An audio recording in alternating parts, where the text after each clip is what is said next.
Olga Glukhova. Balls, round windows, carved grills, and other things like wave sockets and resonators.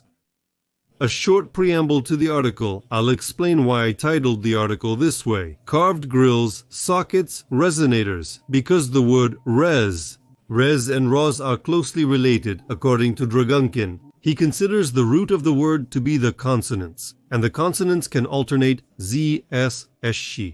Sounds could become voiced, devoiced, and change into seemingly unrelated words. Plus their meanings are similar. Rezat, rozetka, reshetka. Here, rozetka originally means a carved opening for waves, a resonator. And then, by analogy, our contemporaries started calling electrical sockets by this name, even though originally the word rozetka did not mean a connector that supplies the electricity we know today. As I delved deeper into alternative history, I started paying more attention to old houses, not just to the half-buried windows, but also to the facades, the roofs, and the elements of stucco work. Besides everything else, I noticed small square and rectangular openings on the walls of the buildings. I assumed that these were wave sockets, meaning receiving devices for infrasound and radio waves. However, many objected, claiming the openings were for ventilation, canopy beam insertion, or construction scaffolding attachment.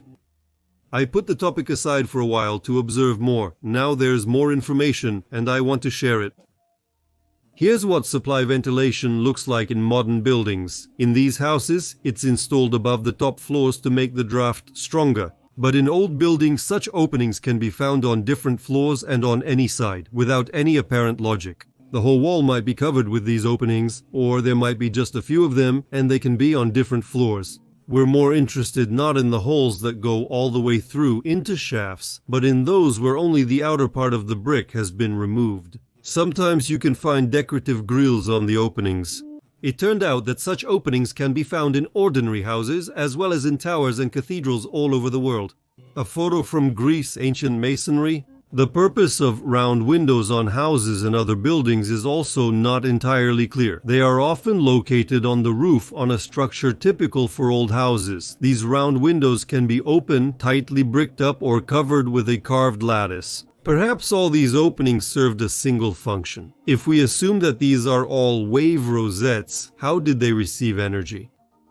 Here, as I see it, there may be at least 2 or 3 options. First, the spheres in the openings were small spheres and larger ones. Metallic, copper, even gold, or quartz. It would be interesting to take samples from these openings. Second, the stone hemispheres played the role of modern satellite antennas. If there was no special equipment behind these brick circles, possibly the same spheres, then these circles served as passive antennas. These are resonant antennas that sort of attract waves solely due to their shape. Perhaps, in terms of function, it was similar to modern resonant passive antennas. Third, carved round grills, decorative openings, and more. Also passive resonant antennas? I think that after the unknown World War, there were few monuments of stone architecture in the Gothic style left in Russia. But the memory and craftsmanship of the people remained, which carried echoes of the past in wooden carvings. And in wooden carvings we also see carved circles on the eaves of roofs. All these options, and possibly others, existed, but they simply served different functions on different objects. Now let's take a closer look at these 3 points. So the spheres, the golden spheres on the crosses, many have already noticed them and realized their energy accumulating function. Physicists know that there is such a thing as a Helmholtz resonator, and it looks like this, practically like a church dome. This resonator amplifies the power of sound hundreds of times and absorbs the thermal motion of the surrounding space. You can learn more about the Helmholtz resonator by following the link. There is also an option with quartz spheres. To make the significance of quartz clear to most people, I'll go a bit deeper into the topic. Quartz is silicon dioxide, a very interesting material. Almost 60% of the planet is made up of quartz. This is what we commonly call sand. Of course, you probably remembered Silicon Valley, the main center of global electronics in America. Silicon is one of the main elements in electronics. Semiconductors are made from it. I think the concept and the word Kremlin are of the same kind. Let's suppose that the Kremlins were also electronic testing grounds, some kind of silicon medallions serving as protection against attacks. History is mostly wars, and people rarely had time to sow crops, except in centuries when the population grew. In the painting Kremlin 1896, The Coronation of Nikolai II, the illumination is simply fantastic. And this is a photograph of the modern Kremnievaya Valley. Its shape doesn't resemble the American Silicon Valley at all. Remember the ideal cities of the past? Even though not all of them were round in shape, the purpose and function of an ideal city apparently depended on its form. The earliest example from antiquity, according to the official version, is Atlantis as described by Platon. Well, here we see the same rings. The central island, the small ring island, the large ring island, the temples, springs, palace, towers, gates, tunnels, bridges and docks. The tradition of utopia persisted in the Middle Ages, and the topic unexpectedly regained popularity. Hundreds of years after Platon, most likely, Platon also lived in the Middle Ages, if we consider that the chronology was quite mixed up. In these utopias, as the official version tells us, the construction of an ideal society was described. Thus, the conversation immediately shifts into the realm of philosophy, sociology, and so on. But I think that all of this was a description of the organization of labor and the problems at enterprises in industrial zones, cities, star-shaped fortresses, Kremlins, citadels, or it was a description of a city, a garden. That is, the work of an agro company and the problems of this company. For example, the name of the work is Bartolomeo del Benis in the sphere of Siva. More in 1609 is translated as the city of truth or ethics, freely or involuntarily, taking away the specific meaning of the title, its philosophical dimension. I took the exact spelling of the title, and in old books, the letters of the title are often written differently in various sources, alternating between U and E, and sometimes just using suitable synonyms, so different interpretations of the title are possible. My version of the translation, without claiming to be the ultimate truth of course, turned out to be something like civil law, or mulberry berry, or as another option, communal truth. Or blackberry sounds just like if today you asked a businessman the question, your rights or making sneakers? Compared to the word ethics, the Latin moral from the word blackberry, the Latin murum, sounds banal, and the word morum doesn't even exist in Latin. Judging by other words, in the title earlier the writing was variable. The letter U could have been written as in the old word. Detinets, which is interpreted as a synonym for Kremlin, is also thought to have referred to production, but of something else, for example, gas extraction. And even now there is the expression subsidiary enterprises, esolinde mikileli estilpaos. The next word from this group of related words is kresalo, an old word that means a fire striker, or what we now call a piezo lighter. For gas stoves, for example, the important word here is piezo. In Greek, piezo means to press or to squeeze. Compare it with the German word press, a pressing machine. When you press on the flint, it creates a spark. When the flint or another piezoelectric material is compressed and deformed, an electric field is generated. Now let's look at this picture. Grange or the Fairmount, Ireland. Of course, according to the official version, this is a tomb. Let's take a look. The white stones are quartz, silicon dioxide as we remember. Among the flat stones there are spheres, and the wall forms a hemisphere. Inside the mound there is a burial chamber. Again, according to the official version. As I see the function of this structure from the perspective of alternative history and energy, during the day the stones heat up and expand, and at night they cool down and contract. That's all. A huge chair, the piezo lighter was triggered, numerous spheres collected the energy of quartz, transferred it to the inner chamber, the hemisphere reflected sound or other waves in the desired direction, and the sphere is an energy accumulator. Without the small metal ball, the electrophorus machine, which everyone remembers from physics lessons at school, doesn't work. An experiment was conducted, one ball was unscrewed from this device and it stopped generating voltage, no lightning appeared. Therefore, the sphere is an accumulator, a conductor of electricity. Let's compare two pictures, the electrophorus machine itself and the image of the devil.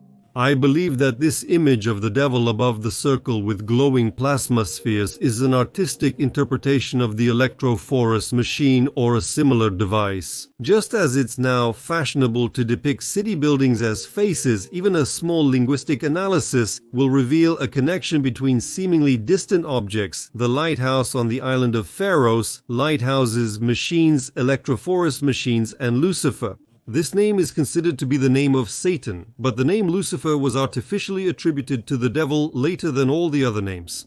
Lux in Latin means light, fere in Latin means to carry. In Old Russian Denitsa, Re, Afer. In Belarusian Lucifer, this was simply the name for the morning star Venus. But in the creative interpretation of biased artists, the bright became dark. Although duality is inherent in the nature of everything that exists, for example, Buddha with Vajra in calmness and in anger, these are his two emotional extremes. Here the ancient Vajra has been turned into a monument. Notice, in the middle there's a sphere, and on the ends there are small domes, like on Orthodox churches. The dome itself is two spheres plus a cross spire, which concentrates energy at the tip.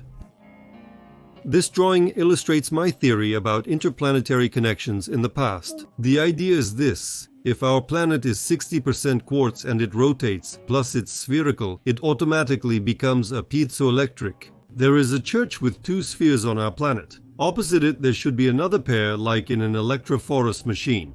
What could it be? I think any celestial body that is mainly made of quartz, silicon and others.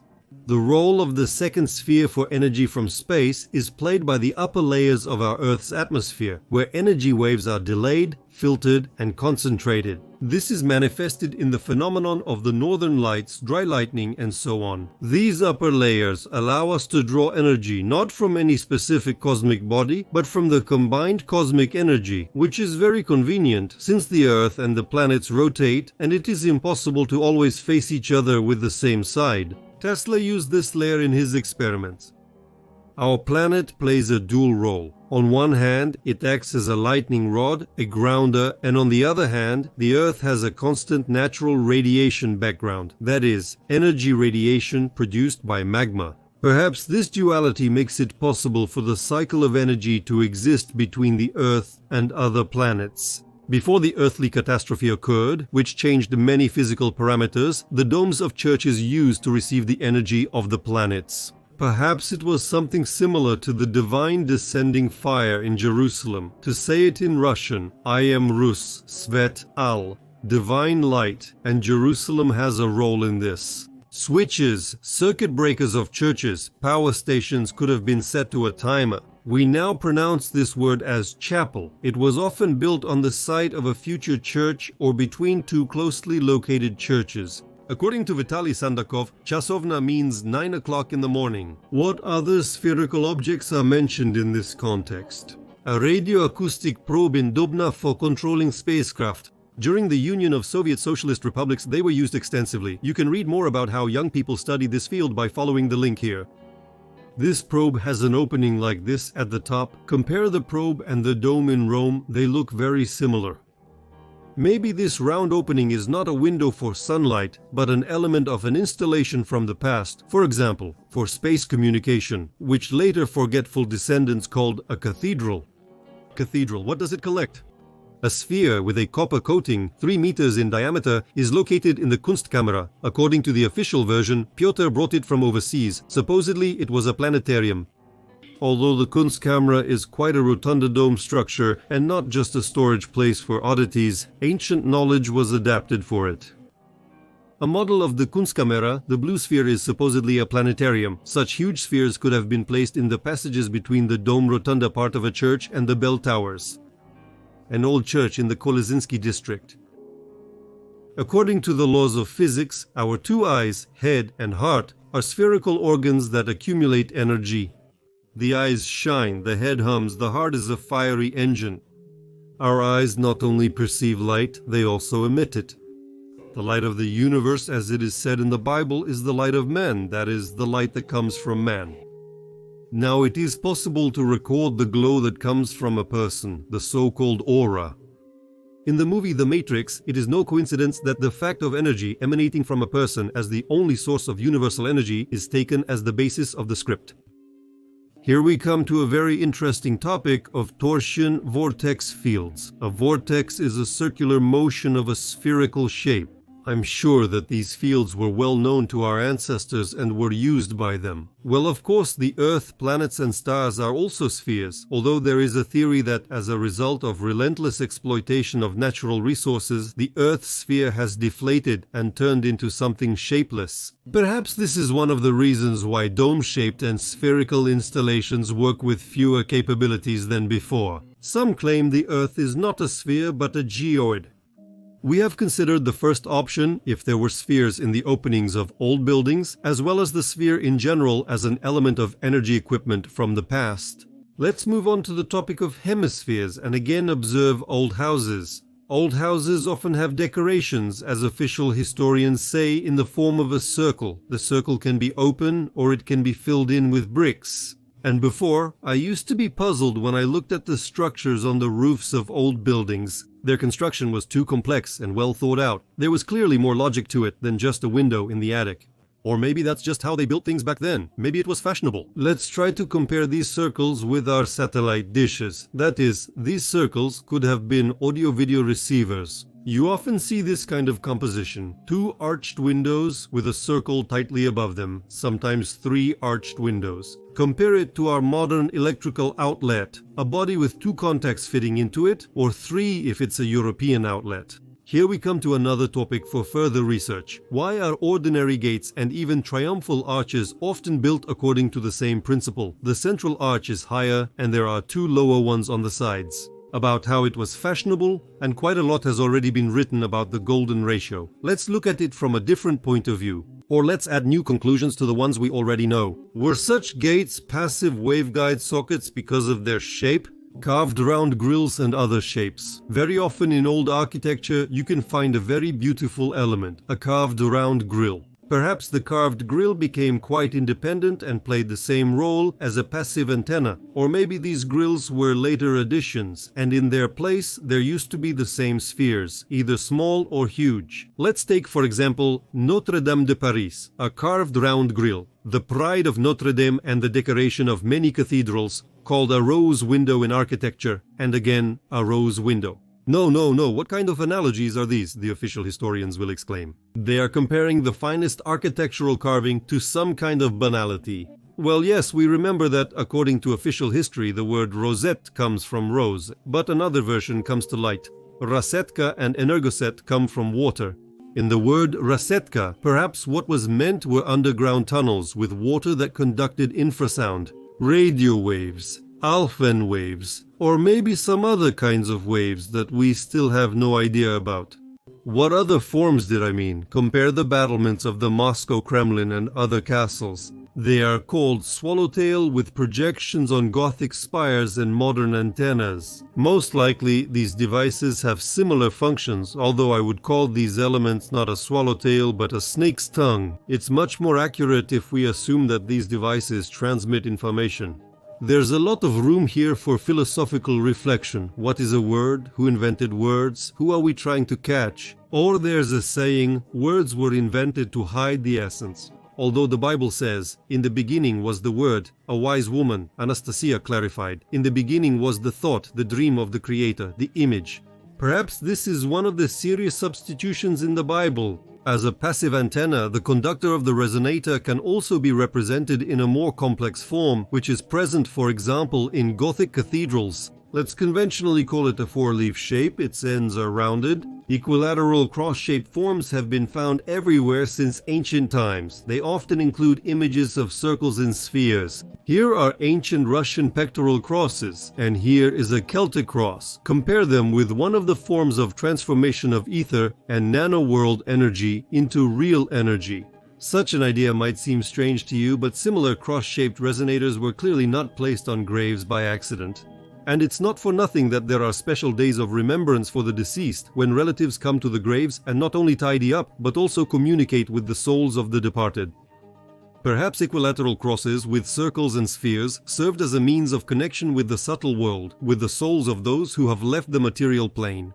Let's compare a Gothic temple, a temple in Myanmar, and a modern power plant. This is the cathedral in Milan. Take a closer look. The carved openwork patterns of the Gothic cathedral are the same resonator, the quatrefoil, and here are the temples in Myanmar. So what is the purpose of all these structures?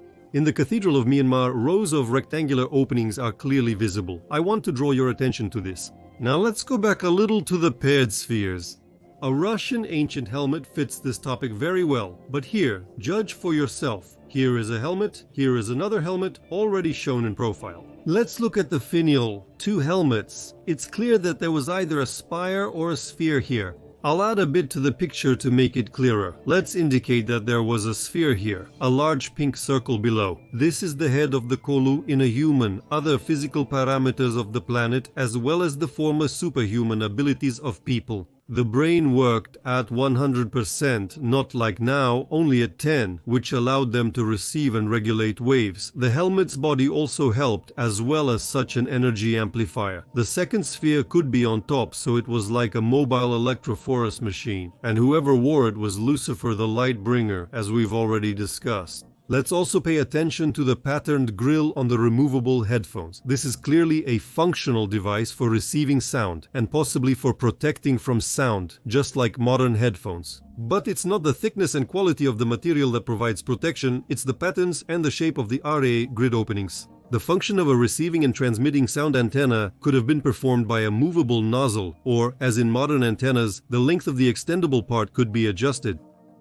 The completely inconvenient nozzle comes to an end. Another remarkable detail is the dome-shaped grille or a circle with a semi-precious or precious stone. Here, the stones served as indicators of the helmet's operation, much like light indicators do today. Before the change in atmospheric parameters, the stones could have been more sensitive to waves. Each stone could respond to a specific wave frequency. Even the size of the stones was important for selecting them as indicators. Even now, diamonds cast beautiful beams of color. In the past, this could have been much more powerful, and simple gemstones are not called self-lights for nothing. This helmet is called Ierikonka. In colloquial speech, Ierikonka, perhaps a more accurate spelling of this word is Ieriku NK. I speak on the water, that is, I receive sound informational waves from the water channels of rivers, which served as conductors of infrasound, radio, and other waves. Official science comes up with all sorts of versions of the etymology of this word, but openly denies its origin from the biblical name of the city Jericho, which was destroyed by the sounds of trumpets. But the alternative description of the helmet's functions directly leads to analogies in the origin and interconnection of these words. It would be more logical to assume that the biblical Jericho was named that way because it was destroyed by people in Jerikonkas who could create and direct a destructive sound. And most likely, there weren't many such people around the city. They were like special forces, that is, trained individuals. Such helmets, according to the dictionary of V. Dall's dictionary states that voivodes wore such helmets, confirming their important historical function. These helmets often featured Arabic script. I think it was a special military or technical language in Russes, just as Church Slavonic was used only in the field of religious services. Perhaps this military language helped to conceal technologies that neighboring peoples did not have. These technologies allowed our ancestors not to use bulky armor everywhere, and the armor itself was invented perhaps for protection against cosmic technologies which our ancestors also possessed. After all, everyone has long noticed that there are no scratches or dents on the armor that would have been left after battles with swords and spears. But there is an interesting detail on the right side of the chest on the armor. This is the so-called lance rest, where a lance was placed and then the rider would charge into battle. After the first strike, the lance flies off the rest and out of the hand, and it is no longer needed. This is how I imagine it. That's my version. This part is movable, which makes it convenient as an on-off switch for a protective field around the warrior. And it's not convenient at all to use as a hook for supporting a lance.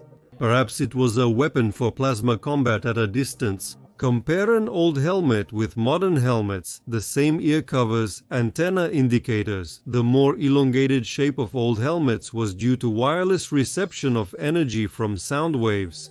Putin's mother's surname, Shelomova, is not Jewish but comes from the Russian word shalom, meaning helmet.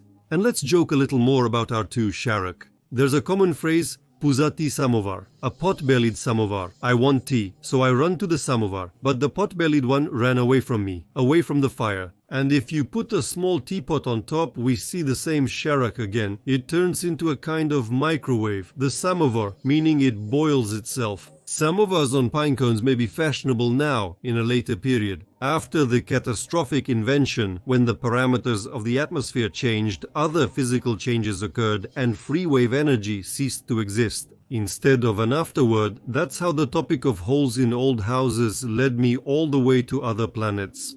And now I'll tell you a little about other spherical objects, which are of great interest to alternative researchers. Here's one of dozens of similar artifacts. Recently, 3 metallic spheres that fell from the sky were discovered in Vietnam. The military took an interest in them, and the spheres were attributed to Russian origin, without explaining why. But everything was very simple because there was Russian writing on them, and since the writing was not in Old Slavonic, which was invented for us by Kirill and Methodius, it was attributed to the times of the Union of Soviet Socialist Republics, but we have such evidence that even tens of thousands of years and 1,000,000 years ago, some types of Russian writing were exactly the same as they are now. These spheres reminded me of others that everyone knows well and has seen many times. These spheres are often made of stone, but their composition has never been analyzed. As far as I know, I've long thought that these are traces of a past unknown war. All our explosions now are based on expansion energy, but what if in the past there were explosions based on compression? From a modern point of view, it could have been designed like this. A gas is released into the atmosphere, an object enters, releases a second gas, the gases interact, there's a pop, or rather a collapse, and the object turns into a large or small sphere and falls to the ground. There isn't much written about such compression explosions in the books by Vina Meger from the Ringing Cedars of Russia series. I haven't heard of such weapon developments at present, but the military doesn't reveal all their secrets. And what is there to even develop? These technologies are likely stored in special archives, a legacy of a highly developed past civilization.